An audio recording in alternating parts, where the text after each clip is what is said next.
Hello everyone. आज हम बात करने वाले हैं कंपोजिशन सेक्शन पे।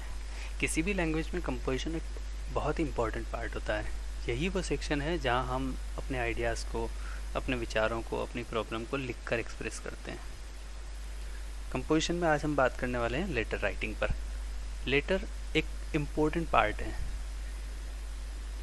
हमारी सूचना एक जगह से दूसरी जगह तक पहुंचाने के लिए लेटर सबसे ज़्यादा ऑथेंटिक और इम्पोर्टेंट पार्ट माना जाता है, रोल प्ले करता है। जब हम लेटर की बात करते हैं तो लेटर के टाइप्स के बारे में हमें जानना सबसे ज़्यादा ज़रूरी है कि हम किस किस प्रकार के लेटर्स होते हैं और उनको हम कैसे लिखा जाता है, कैसे लिख सकते हैं उनको। सबसे पहले बात करते हैं टाइप्स ऑफ लेटर की। तो हमारे दो प्रकार के लेटर होते हैं। पहला होता है जिनमें फॉर्मल लेटर, दूसरा होता है इनफॉर्मल लेटर। फॉर्मल और इनफॉर्मल जैसा नाम से ही पता है, दोनों की लैंग्वेज, दोनों का राइटिंग पैटर्न, दोनों का लिखने का स्टाइल अलग अलग है। सबसे पहले हम बात करते हैं फॉर्मल लेटर होता क्या है। फॉर्मल लेटर वास्तव में ऑफिशियल लेटर्स होते हैं, है ना। ये ऑफिसेस को लिखे जाते हैं। ऑफिसेस में स्पेशली जैसे हम किसी न्यूज़पेपर के ऑफिस को लिख रहे हैं, किसी म्यूनसिपैलिटी ऑफिस को लिख रहे हैं, तहसीलदार साहब के ऑफिस को लिख रहे हैं, या इस तरह से अन्य जो ऑफिस हैं उन ऑफिस को ये लिखे जाते हैं। जैसे पब्लिशर को लिख रहे हैं, हमारा कोई आर्टिकल हम पब्लिश करना चाहते हैं न्यूज़पेपर में, मैगज़ीन में, या कोई रिपोर्ट ऐसी है जो हमने तैयार की है, वो हम चाहते हैं कि मैगज़ीन में, न्यूज़पेपर में पब्लिश हो। या इसका जो सबसे प्रचलित तरीका होता है वो होता है लेटर टू प्रिंसिपल, जो हम स्कूल्स में अक्सर प्रयोग करते हैं। जैसे छुट्टी के लिए हम कोई एप्लीकेशन लिख रहे हैं, है ना। लेटर जो टू प्रिंसिपल जो होते हैं वो एप्लीकेशंस होते हैं एक्चुअली।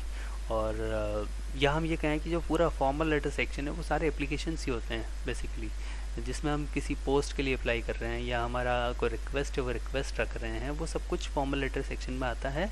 और उसका बेसिक या जो इनिशियल पार्ट है वो जो हम स्कूल में सबसे पहले सीखते हैं वो होता है लेटर टू प्रिंसिपल, जिसको हम एप्लीकेशन भी कहते हैं।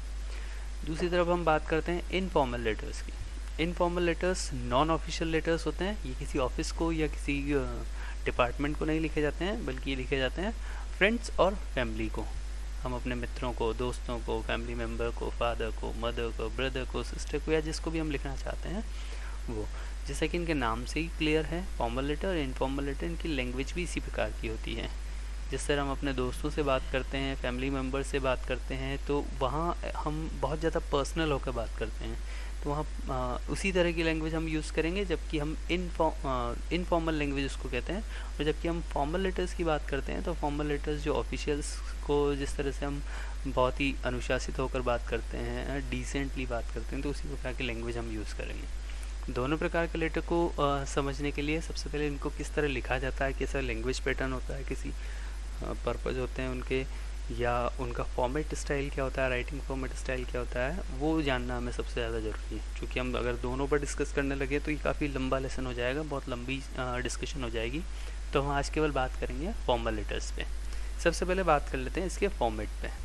फॉर्मल लेटर का जो फॉर्मेट होता है वो इसको 5 से 8 और 9 सेक्शंस में डिवाइड करता है।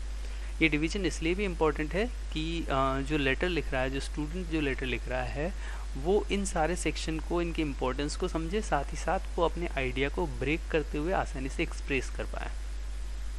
जैसे एक इम्पोर्टेंट पार्ट होता है लेटर का कि इस लेटर को लिखने वाला कौन है, who is the writer actually.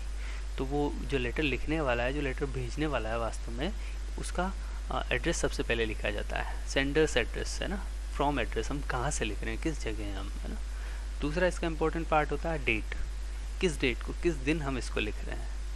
ये दो इसलिए इम्पोर्टेंट है कि जो रिसीवर होता है, जिसको हमने लेटर भेजा है, लिखा है, उसको आइडिया इसी से लगता है कि कौन व्यक्ति है, किस तरह, कब इसने लिखा है, या ये किस तरह का लेटर हो सकता है, वो इसी से आइडिया में लग जाता है। थर्ड नंबर पे जो इम्पोर्टेंट पार्ट आता है वो हमारा फॉर्मल लेटर का इम्पोर्टेंट पार्ट है, address of the addressee, to address, किसको हम लिख रहे हैं। बेसिकली फॉर्मल लेटर और इनफॉर्मल लेटर में यही एक मेजर डिफरेंस है कि फॉर्मल लेटर में हमें टू एड्रेस ज़रूर लिखना होता है उसी लेटर के फॉर्मेट के बीच। हम एड्रेस ऑफ द एड्रेस ही लिख रहे हैं, है ना। एड्रेस ऑफ द एड्रेस ही या टू एड्रेस जब भी हम लिख रहे हैं तो उस टू एड्रेस को हमें पूरा डिटेल लिखना है। जैसे फर्स्ट ऑफ ऑल हम किसको रेफ़र कर रहे हैं, पब्लिशर को रेफ़र कर रहे हैं, म्यूनसिपैलिटी चेयरमैन को रेफ़र कर रहे हैं, या स्कूल के लिए प्रिंसिपल को रेफ़र कर रहे हैं, तो सबसे पहले उसका पोजीशन लिखना है कि हम रेफ़र किसको कर रहे हैं, किसको एड्रेस कर रहे हैं वो लेटर। उसके बाद उसका डिटेल्ड एड्रेस लिखना है। उसके बाद एक इम्पोर्टेंट पार्ट होता है फॉर्मल लेटर का, वो होता है सब्जेक्ट। क्योंकि जिस ऑफिशियल को हम लिख रहे हैं या जिस पर्सन को हम लिख रहे हैं उसके पास ढेर सारे काम होते हैं, बहुत सारी चीज़ें हैं जिनको उनको डील करना होता है। तो पॉसिबल है कि जिस वक्त हम लेटर देने जा रहे हैं या जिस वक्त हमारा लेटर वहाँ पहुँचता है उस वक्त तो इतना फ्री नहीं हो कि हमारे इस लेटर को टाइम दे सकें। हालांकि ठीक है, उनके पास कई सारे असिस्टेंट होते हैं, जूनियर्स होते हैं जो उनका काम कर रहे होते हैं, उनके काम में हेल्प करते हैं। लेकिन तब भी किस प्रकार के सेक्शन में, कौन से सेक्शन में किस व्यक्ति के पास ये लेटर जाना चाहिए, या ये लेटर में जो प्रॉब्लम या जो इशू पॉइंट आउट किया गया है वो कौन डील कर सकता है बेस्ट, उसको जानने के लिए जो रीडर है वो सबसे पहला आइडिया लेता है सब्जेक्ट लाइन से। तो सब्जेक्ट सेंटेंस, सब्जेक्ट लाइन हमें इस तरह का लिखना है जो हमारी प्रॉब्लम ब्रीफली पॉइंट आउट कर सके, बता सके कि हम किस इशू पे लिख रहे हैं। जिससे क्या होगा, जो रीडर है, जो एड्रेसी है, वो तुरंत से सब्जेक्ट लाइन के आधार पे डिसाइड कर लेगा कि दिस पर्टिकुलर सेक्शन वहाँ जाएगा, वहाँ से मिस्टर एंड सो इसको डील करेंगे और ये प्रॉब्लम सॉर्ट आउट हो जाएगी, या इशू डील कर लिया जाएगा। इसके बाद आता है हमारा डियर सर या डियर मैडम। ये हम उस संबंधित व्यक्ति को, संबंधित ऑफिशियल को किस तरह से एड्रेस करते हैं उसके लिए हैं। If he is a male, यदि वो कोई जेंटलमैन है तो सर लिखेंगे, और शी इज़ अ लेडी वो मैडम लिखेंगे, डियर सर या डियर मैडम इसी तरह। इसके बाद आता है हमारा सबसे इम्पोर्टेंट पार्ट, वो है body of the letter. Body of the letter, यहाँ जो हमने सब्जेक्ट में प्रॉब्लम लिखी है उस प्रॉब्लम को हमें डिटेल में यहाँ लिखना होता है। कई बार क्या होता है, हम प्रॉब्लम को डिटेल में लिख रहे होते हैं ना, तो ये बॉडी ऑफ द लेटर बहुत लेंथी हो जाता है, बहुत लंबा हो जाता है। इसके लिए दो तीन पॉइंट्स को हमें ध्यान रखना चाहिए। वो क्या क्या पॉइंट्स है इस पर हम बात करेंगे, पहले हम इसको फॉर्मेट को कंप्लीट कर लेते हैं। तो बॉडी ऑफ लेटर के बाद आता है सब्सक्रिप्शन, जिसमें हम किसे अपना लेटर एंड करने वाले हैं। तो उसके लिए हमें ज़रूरी है yours faithfully, yours truly, yours sincerely, है ना। ये कई सारे ऑप्शंस होते हैं जो हम लिख सकते हैं। ये सब डिपेंड करता है कि एड्रेसी कौन है। कई बार इसी वजह से स्टूडेंट्स कंफ्यूज हो जाते हैं कि क्या लिखें, योर्स फेथफुली लिखें या योर्स ट्रूली लिखें। स्टूडेंट के लिए ये पार्ट इसलिए भी इम्पोर्टेंट है क्योंकि हर एक सेक्शन पे मार्क्स दिए जाते हैं।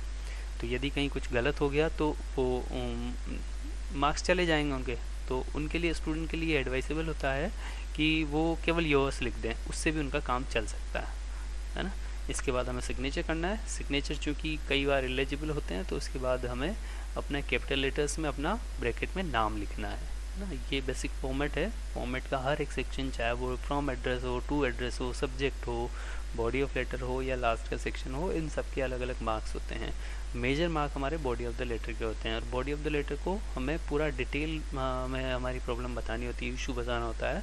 तो इसको लिखते वक्त हमें बहुत ज़्यादा ध्यान रखने की ज़रूरत है।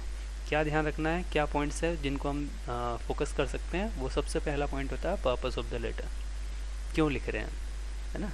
जैसे हम अपना ओपिनियन एक्सप्रेस कर रहे हैं, है ना, सोशल इश्यूज हम पॉइंट आउट कर रहे हैं, या जैसे हम किसी न्यूज़पेपर या मैगज़ीन के पब्लिशर को लिख रहे हैं तो वहाँ पब्लिक फोरम पे हम अपने हमारे क्या विचार हैं, क्या आइडियाज़ है, क्या प्रॉब्लम फेस कर रही है पब्लिक, ये किस तरह की जर्नलिज्म की हम एक्सपेक्टेशन रखते हैं न्यूज़पेपर पब्लिशर से, या कौन से ऐसे इशू है जो हम चाहते हैं कि उस न्यूज़पेपर के माध्यम से वो लाइट में आए इस तरह का। तो वो हमारा पर्पज़ हो सकता है, उसके लिए हम लेटर लिख सकते हैं।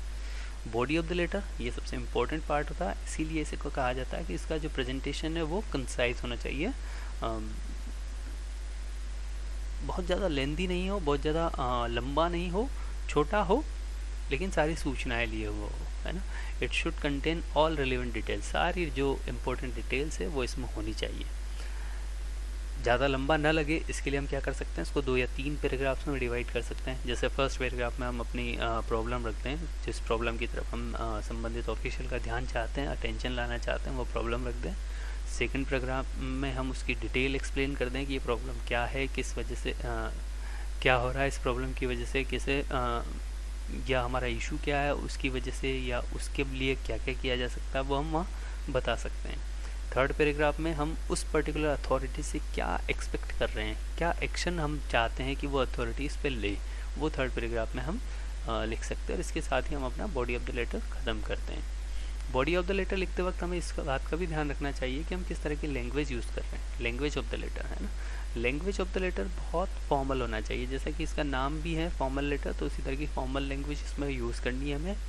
जो सेंटेंसेस या जो भी सेंटेंस पैटर्न हम यूज़ कर रहे हैं वो ज़्यादा लंबे नहीं हो, शॉर्ट हो, कि कई बार क्या होता है लंबे सेंटेंसेस में हम अपनी प्रॉब्लम को ठीक से एक्सप्रेस नहीं कर पाते हैं, तो वो एक प्रॉब्लम हो जाती है। इस वजह से हम सेंटेंसेस को छोटे छोटे रखें, बुलेट पॉइंट्स के रूप में हम भले ही न लिख पाएँ, लेकिन जो सेंटेंस हम लिख रहे हैं वो इसी तरह से लिखेंगे जैसे वो बुलेट पॉइंट को ही हमने सेंटेंस फ्रेम करके उस तरह से लिखा हो इसे। इसके बाद जो पैराग्राफ डिवीज़न है उसके बारे में बात कर ही चुके हैं, और जो इम्पोर्टेंट पॉइंट होता है वो होता है कभी भी लेटर फुल ब्लॉक लेटर्स में या सारे कैपिटल लेटर्स में नहीं लिखा जाता है। दूसरा वर्ड लिमिट होती है। स्टूडेंट के लिए सबसे ज़्यादा ध्यान रखने वाली बात यही होती है कि 150 वर्ड्स की वर्ड लिमिट होती है स्टूडेंट्स के लिए। जैसे 10th और 12th के बोर्ड एग्ज़ाम्स जो होते हैं, उन एग्ज़ाम्स में जिस तरह का एक मार्किंग सिस्टम होता है उसमें सबसे ज़्यादा वर्ड लिमिट को ध्यान दिया जाता है। तो ये था हमारा फॉर्मल लेटर। इसका दूसरा सेक्शन होता है इनफॉर्मल लेटर। इनफॉर्मल लेटर पर हम अगले लेसन में, अगले वीडियो में बात करेंगे। तो इसी के साथ ख़त्म करते हैं हम आज का सेक्शन।